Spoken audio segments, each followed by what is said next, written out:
Alright, am I clear? I'm not sure, but I done knocked this phone on the ground so many motherfucking times. I just can't do it again. So, yeah. This is going to be a video about relationships. Because it's the perfect topic for me to discuss. Rule number one, in a relationship, you always want to make sure that you're open and honest. That's like the first thing. Like, if you are in a relationship with someone that you can't talk to, or that you can't voice your opinion to, or how you feel about a particular situation, then it's really not going to work, because you're going to keep stuff bottled in. And the thing that you need to get out, that you really need to say, you are either too afraid to get them out, or the person just doesn't listen and you feel like you're going to waste your time. And I don't think that that's a healthy way to start a relationship.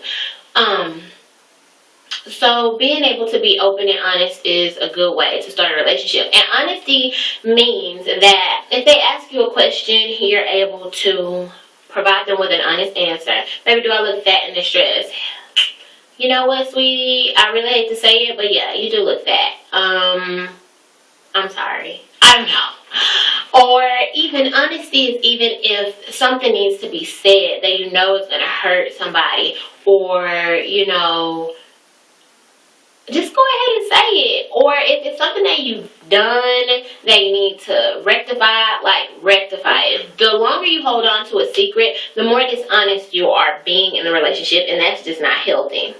Number two, it kind of plays on number one. It's like communication, so that goes with being open. If you have to communicate, like, you just have to figure out how you guys communicate, because communication is just not being open and honest and saying things. Communication is body language. Communication is like emotional, physical, like being able to read your partner, even if they don't have that ability to open up and tell you with their mouths what it is that they need from you at that given time. Be able to read your partner. Be able to know when something is wrong. Be able to know, you know, what's going on sometimes behind the scenes, because you want to ask questions and see if it's something that's bothering them, or see if they had a bad day, or, you know to steer clear of them if they are in a bad mood and whatnot.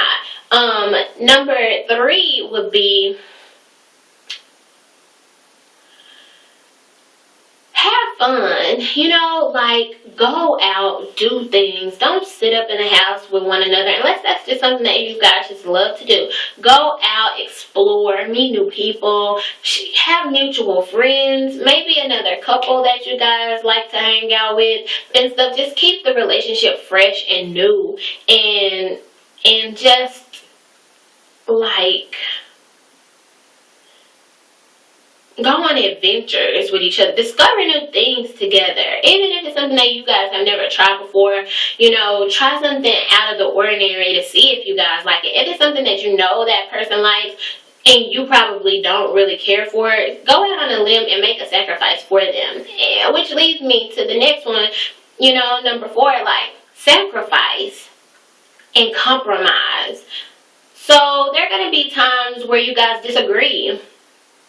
And there's going to be times when you're asked to do something that you really don't want to do, but you think about how much you care about that person and you weigh your options. Is it going to hurt me more if I do it, or hurt them more if I don't?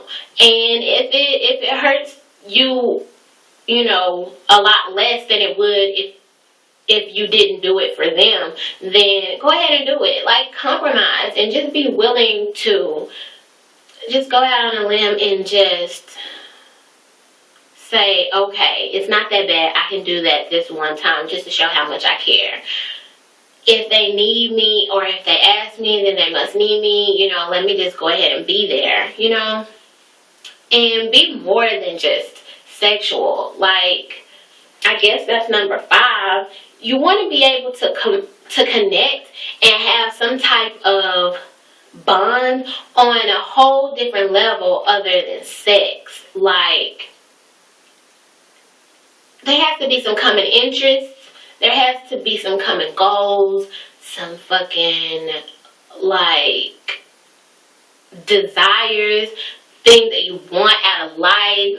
If it's like career, can it be family, kids, a house, marriage, something. You have to be in this shit together, and you have to be moving forward. Like, move forward. The number 6, like, let the relationship grow. Don't stay in one position just because you're content. I mean, I'm not saying that if you guys have been dating for a year and you guys are in love and, the next step is to fucking get married or to live together, but make a commitment, a open vocal commitment to that person. Let them know that they're the only person for you right now as we speak. Just do kind things. Maybe buy them a promise ring or some shit, even though that's cheesy as fuck to me. But yeah, you could do that. You could move in together. You could fucking go on a vacation together. Just always have the relationship evolving. Always do something that you haven't done before. Make another step towards a future together, or just another step to make your relationship a better relationship. I'm on 7. Laugh.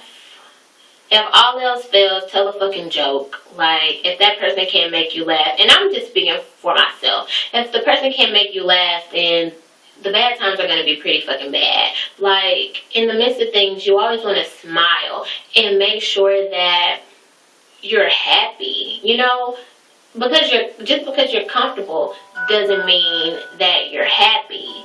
And just because you don't argue doesn't mean that you're happy. There has to be some type of spark, some type of flame, and pretty much that. I wanted to do 10, but shit, I can't really think of anything else. Like, those are like the most important things that I can think of that I would want in a relationship.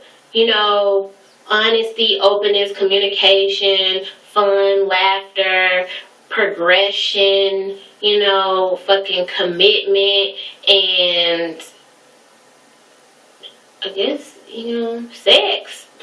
So I always try to do things in the bedroom. I haven't said that. I mean, sex does not have to be the only thing that you guys can agree on or do well or have a bond on that same level with, but you want to make sure that you're pleasing your mate. I mean, when push comes to shove, when other things are crappy, if the sex is good, then it can keep you around, but you don't want that to be the only thing in the relationship. You don't want that to be the only thing that's carrying the relationship, trust me, because you think it's the only thing that's carrying the relationship, but they can fuck somebody good elsewhere. They can fuck the next fat bitch real good. Like,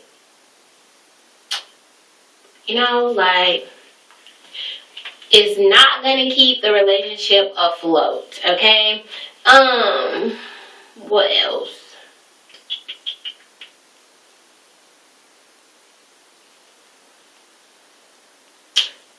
Surprises or that spark, that flame, like, keep that shit going. Just because, I'm not saying because you bought a gift, you gotta always buy a gift every 3 months and keep the shit fresh and new. Just do different shit. Like, change it up. The same old shit over and over and again, it gets boring as fuck. Coming home to the same stinky foot ass nigga and cooking the same old fucking meals that you've been cooking, living in a little ass space, like up under each other all the fucking time, has to get boring. Like, that goes back to like adventure and everything, but it's more than adventure. It's a hand on the back. When you come up behind them and you say something to them, it's the way you greet them when they walk in, different than the day before. Like, I don't know. You just gotta keep the shit ever so changing, because people get bored. I'm one of the people that gets bored. Like, I need some spice, I need some life, I need something going on. The same old good morning message every fucking morning is played out, it's tired, it's whack. Like, fuck. Stop texting me. Send me an email or something. A sweet email. So, if I was to check my email randomly and I see an email from you and I've never really even received an email from you, I'm like, what? Like, it's just the little things. It's the little things. And I guess that could be 10. I'm sure this is like 10. Always remember it's the small things. You being there to talk to. Being a shoulder to cry on. Being a support system.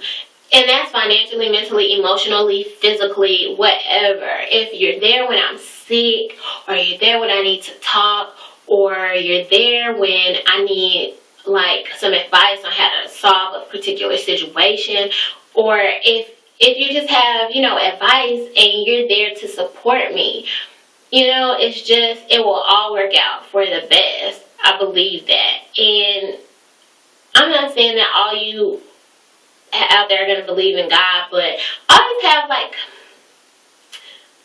somewhat common beliefs. I just don't see how these days people can be in a relationship with someone who has a totally different belief than them. But if you can have interracial relationships, I'm sure you can have relationships based on two different belief systems as far as religion goes. So I'm not going to get into that because that's like more off the wall type shit. So yeah, but if you are godly and you are Christian or spiritual, always share the aspects of your lives together, because that could make things a lot better and a lot easier for you guys to deal with.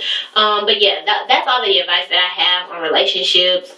Yeah, I know I just got out of one, a really bad one, but that doesn't mean that I don't know what a good relationship should look like from the outside.